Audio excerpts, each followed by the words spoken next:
look at everyone here. It's beautiful. I love it. Thank you for coming. Thank you for joining. I am going to do my usual test because I do not. We're still working on trust issues. It's all right. It That- keeps me in business. Oh, man. Good on ya. But it's not wrong. It's not wrong.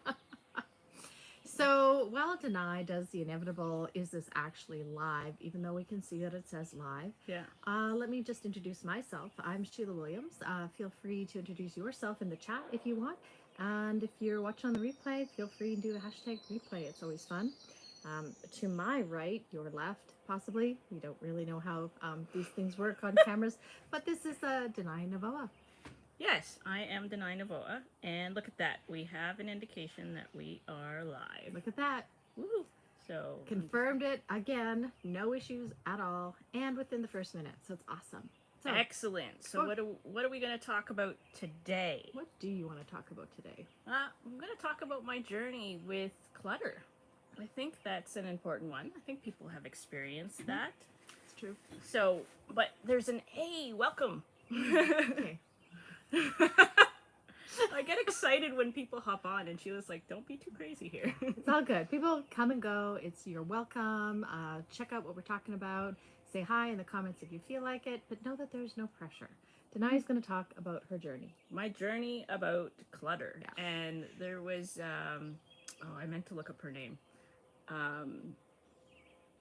There's someone in the Hay House community of authors, something Richardson, not Cheryl, her sister. Okay. Yes. Katie? It doesn't matter. Carrie Richardson. There we go. There it is. Anyways, she talks about clutter in a particular way that kind of made me think, like, this is neat. People think of clutter as in, physical, tangible things, like in a specific place, like your home. So if you have an apartment or a house and then you have like tons of clutter everywhere, then you end up thinking to yourself, this is untidy, this isn't organized. It feels kind of closed in as a space. But she talked about beyond physical clutter. She talked about energetic clutter, mental clutter, emotional clutter. So when I think about clutter, I'm not thinking about it in the tangible sense, though it includes it. I'm thinking about within me, energetically, do I feel cluttered in any way, shape, or form? Mentally, all the time. It's true. All the time. I live in my head. Like, I've got a penthouse up here, and there's so many like fun little gimmicks and like toys and stuff up here. Whenever I get the opportunity to go in my head and analyze the heck out of everything, I do it. And that keeps my mind very, very cluttered. And then that, as a result, creates this energetic clutter around me. There are some people who will have emotional clutter. And emotional clutter is an interesting thing. So I think about emotional clutter, and I'm new to this stuff. I just found it fascinating when I heard about it. So to me, emotional clutter is having so much of a burden on you emotionally, usually lower frequency. I don't think somebody's like, I have way too much joy in my life, So I'm thinking if you feel overwhelmed or anxiety or stress or whatever may be, but an abundance of it, because we all have an abundance of everything, I think that can weigh on you as well, and that can prevent you from a whole bunch of things. Then there's just the physical clutter of actually having your space contain things you no longer need. And people like to look at everything as being energy. And when you look at things as energy, you can say that things will possess either active sort of energy or more dormant sort of energy. And like books come to mind. A lot of us like to, I'll use the word hoard, but we don't. But a lot of, yes, thank you. Collect is softer. Collect is good, thank you. So a lot of us like to collect books because we get so excited about having new things, new books. And hi, Mom. So we like to have new things and new books, and then you think, have you read all of the books that you have? Probably not. But then you think, I should buy more books. And we won't take that sort of stance with everything in life, but if we did, oh my God, just think about how much clutter or constriction that you would feel. So when I think of clutter, what does it have an impact in? Aside from like keeping you sort of constricted and an inability to allow new things in, I think it keeps you out of the now Mm-hmm.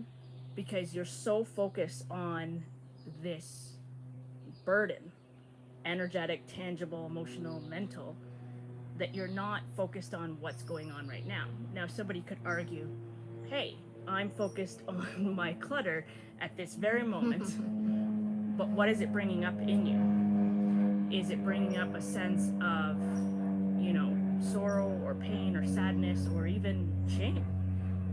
Or is it building up some sort of motivation or inspiration about it? And I personally like to have things. Now, I don't have a lot of things, and I have a small space that I live in. This is like a vacation sort of thing right now. um, but I've been on a journey myself to declutter in ways, and I hit a lot of blocks, a lot of resistance, a lot of obstacles. And for me, I was focused on the things. I wasn't focused on the internal aspect of me and why I was holding on to these things. Now, anybody who's on a spiritual journey will know that a constant within your life is change, is evolution, is shifting. So when you have something like clutter around emotional, physical, mental, spiritual, or energetic, you think about it in a way that says that you're going to continue to grow. But having something that weighs you down like this clutter, it's like an anchor, Mm-hmm. not a positive one, because it keeps you uh, attached to these things. When, Wayne Dyer said before he passed away, the only thing that he needs for when he dies is his suit, but the holes cut into pockets, because he doesn't need to take anything with him, Mm. right? So we don't need physical things, but we don't need the emotional clutter. We don't need the mental clutter. We don't need the energetic clutter, though we hold on to it, because I think in some ways it provides familiarity and security. And for me, I spent years holding on to things and wasn't ready to shift, wasn't ready to change, wasn't ready to let go. I tried a number of times and had a number, like I could say an army of people assist me. And, I've got a voice in the back of my head now. I'm very transparent with this stuff. A voice in the back of my head is saying, like, well, you're making it sound like you're in one of those episodes of Hoarders. I definitely am not. I could move about my apartment perfectly fine. I could do all sorts of things.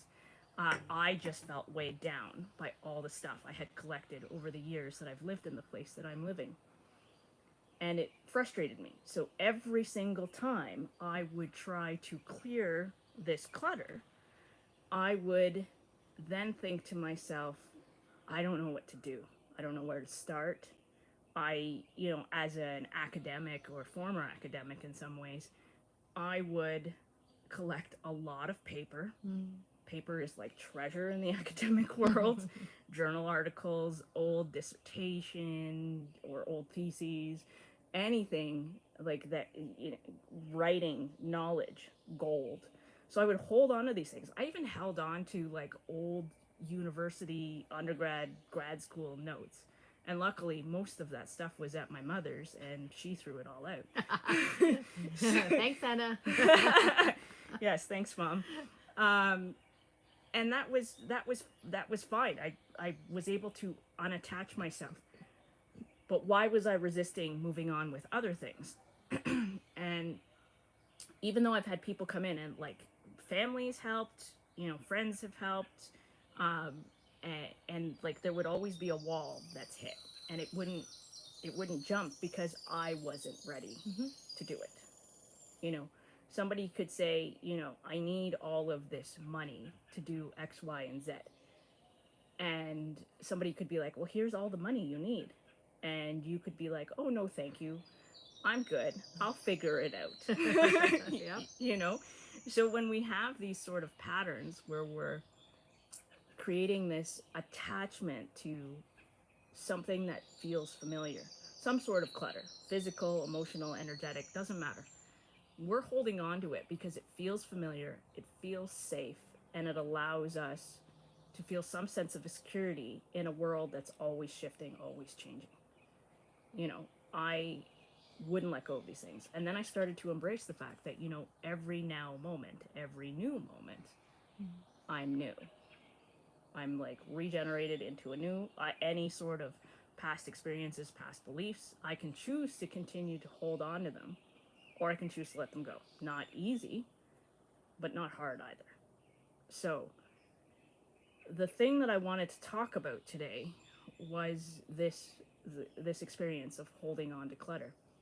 And I'm very grateful and appreciative of the people who are in my life who have come and physically assisted me, and people who have, you know, energetically, lovingly have supported me, saying, like, you got this, you can do this, just bit by bit. But I have an issue of not going too specific. I'd be like, okay, what am I going to handle today? You know, all my books. And it's like, well, not a section of the books, right? Like, I think too big. And I think if you just break it down into smaller, manageable pieces, but understand why, first and foremost, why are you holding on to the things that no longer serve you?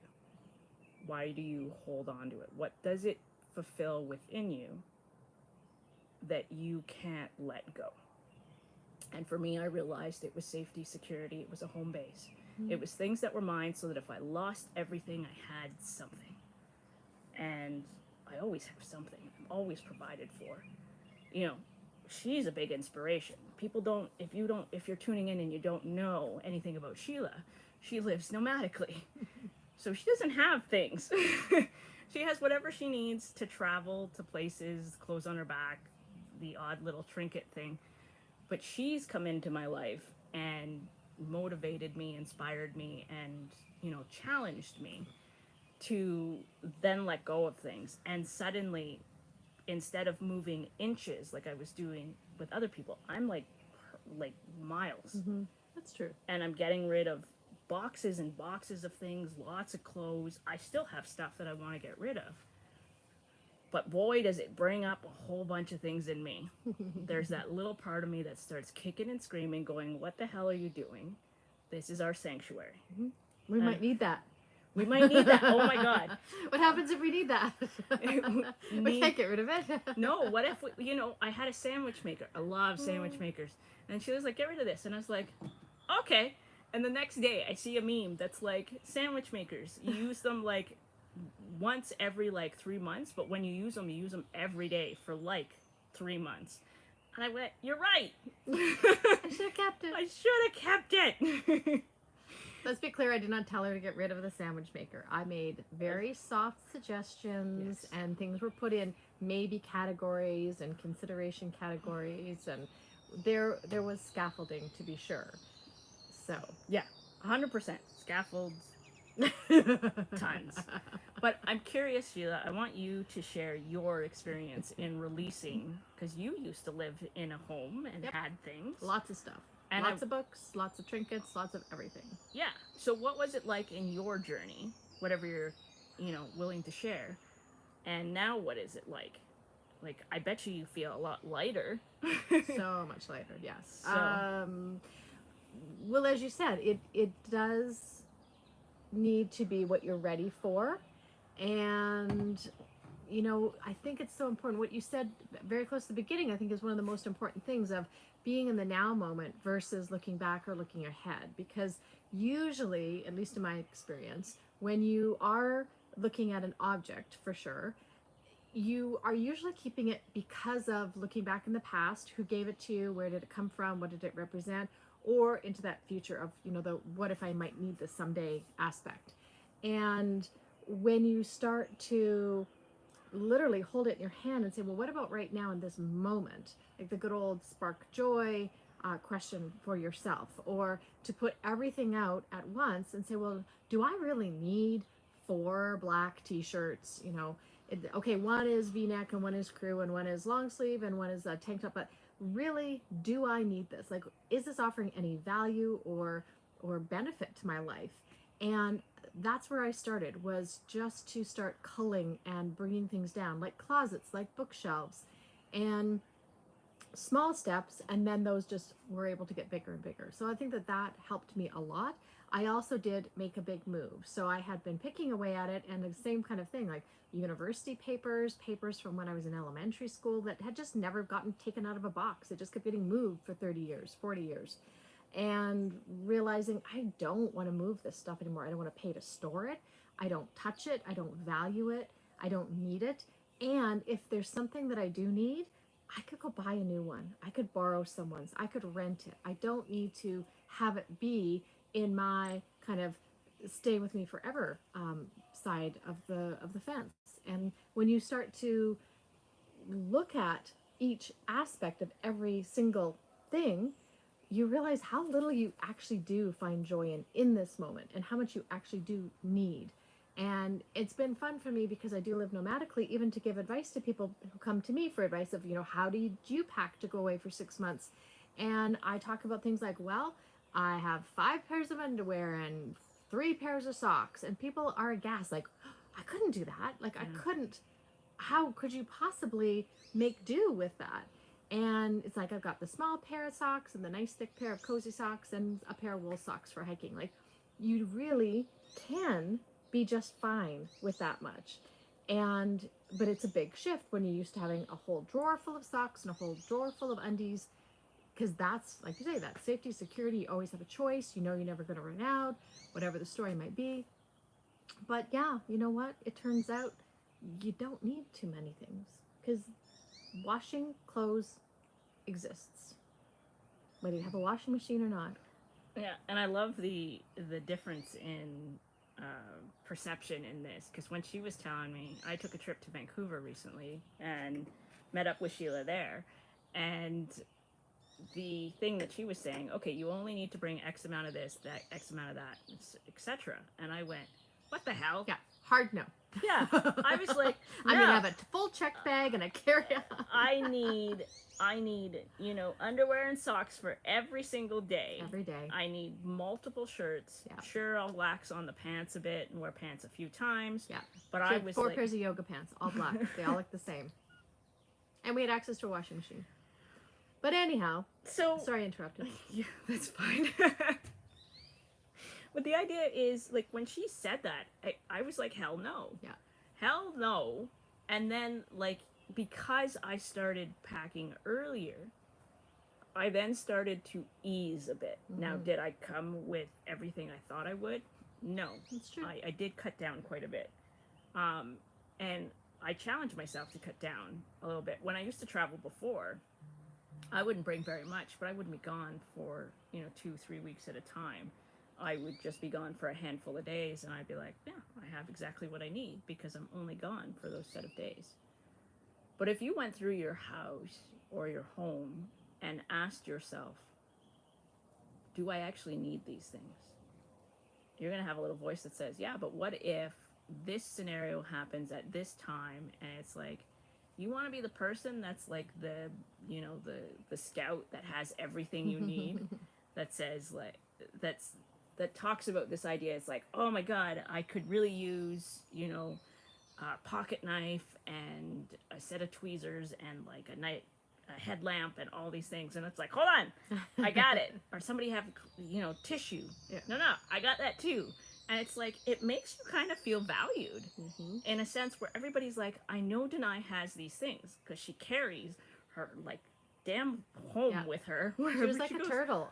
Like, and it was an interesting point though, wasn't it? Which might be not on topic here, but to realize that, because I used to do the same thing of being that person. Oh, do you need a Band-Aid? Oh, do you need a juice box? Oh, do you need a wet wipe? Like, sure, I got it right here. And it did provide me with some, just that validity of my value of being around. Like, you could count on me because you wouldn't have to bring it, because I would have two of everything and I would be happy to share. So it is curious sometimes how that can play into why we tend to carry so much with us. So, Yeah, it creates. maybe off topic. Well, no, I think it's very much on topic. It creates. Everyone likes to feel needed in some capacity.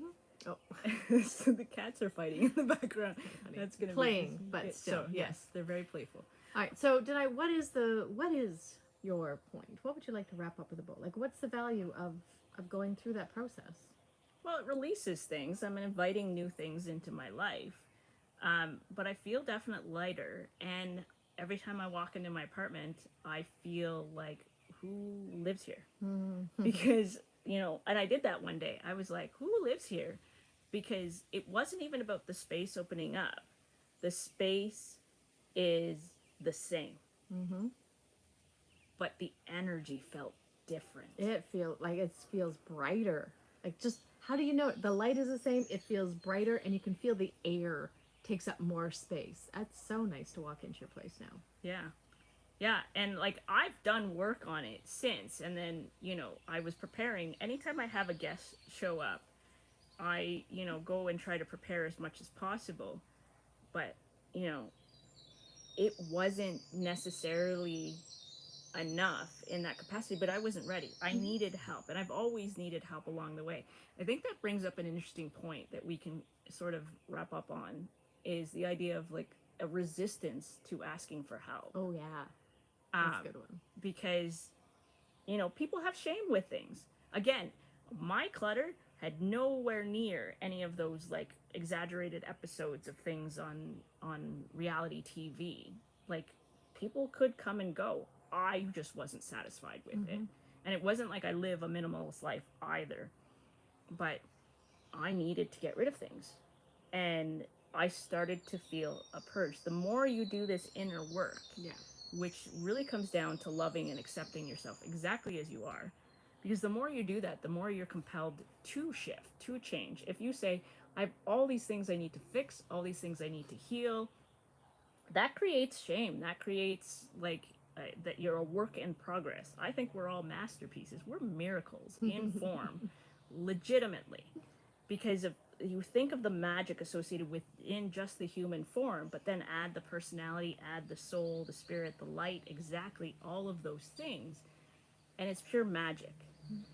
And if we don't see it, then we prevent ourselves from continuing our growth.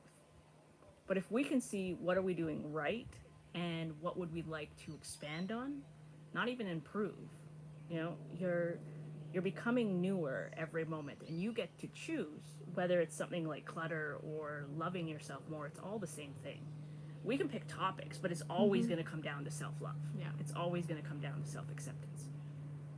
But not being able to ask for help creates a whole other energy of resistance.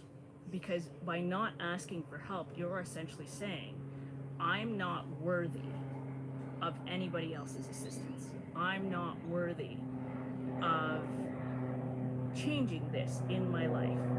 Everyone has a set of skills and expertise. Like, Sheila and I are running a course right now that talks about resources and the resources available to you that you have within yourself.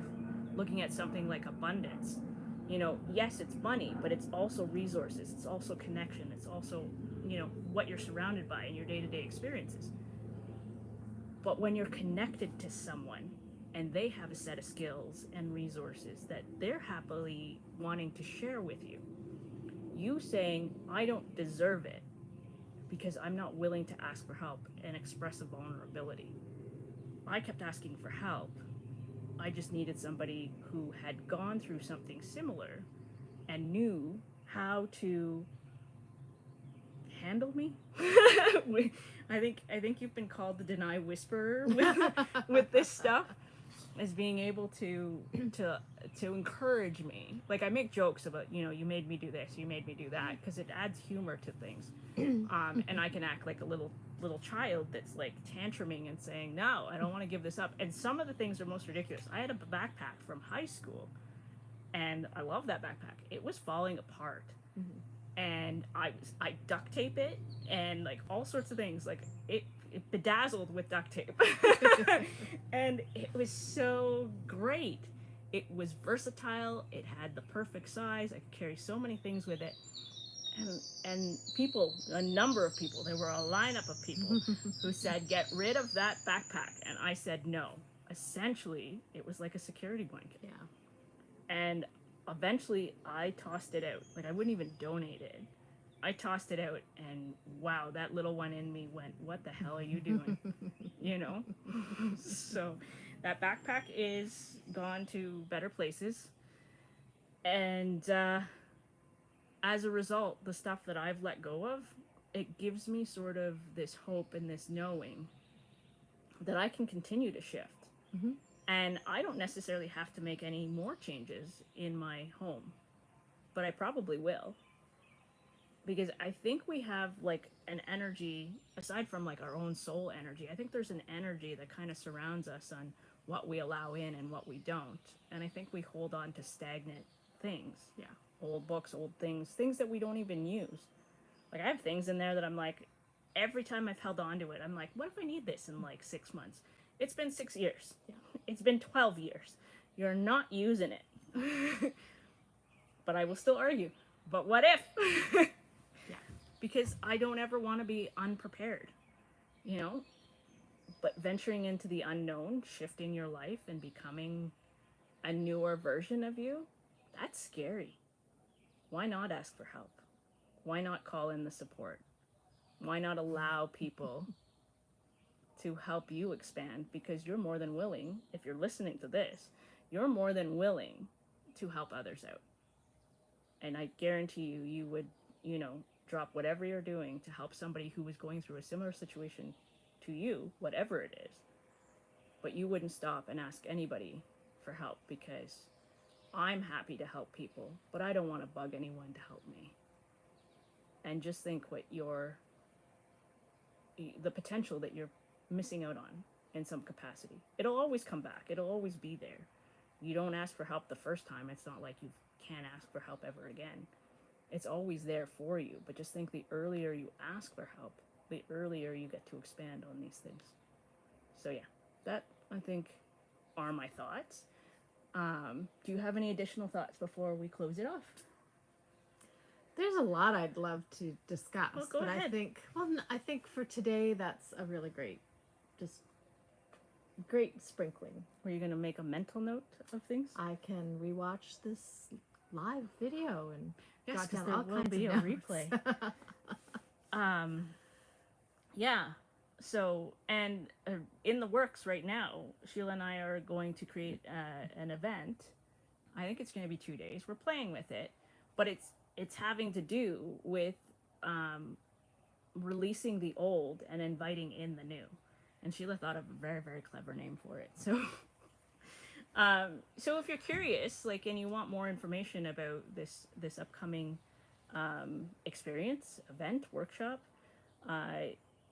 drop a note in the chat or in the comments. I'm very good at this.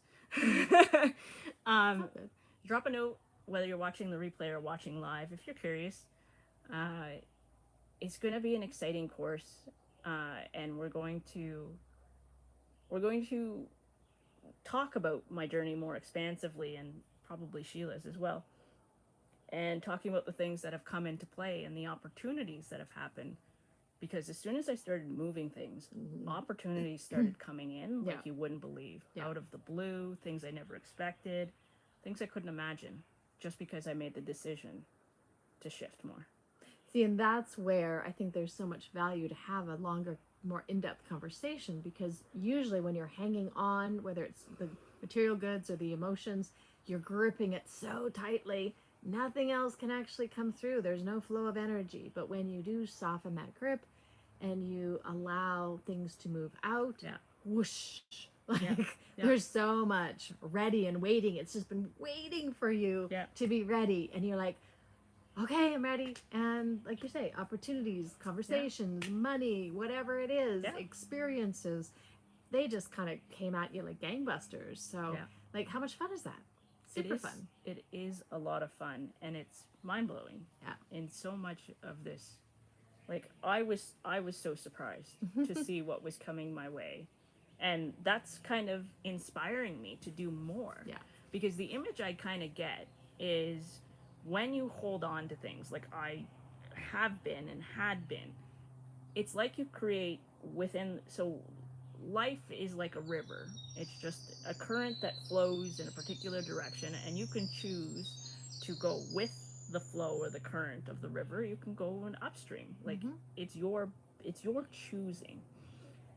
But then I've gotten this imagery that says when you hold on to things so tightly, you're not only trying to, swim upstream or whatever it may be, you actually created a dam.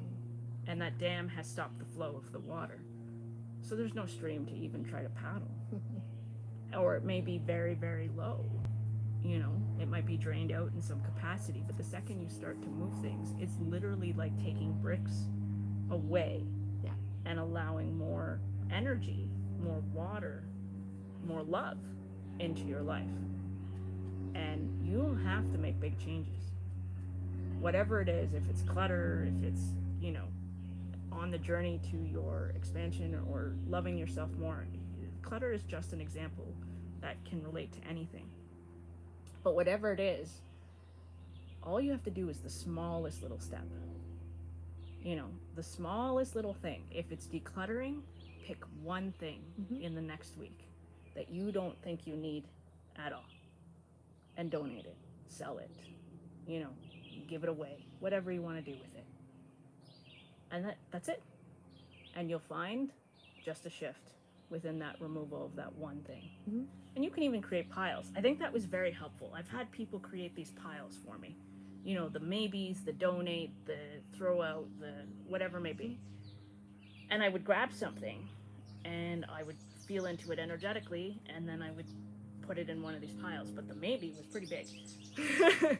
but it gave me like sort of a protective barrier to say, I know this is going to shift in some capacity, but I don't have to make the decision right now.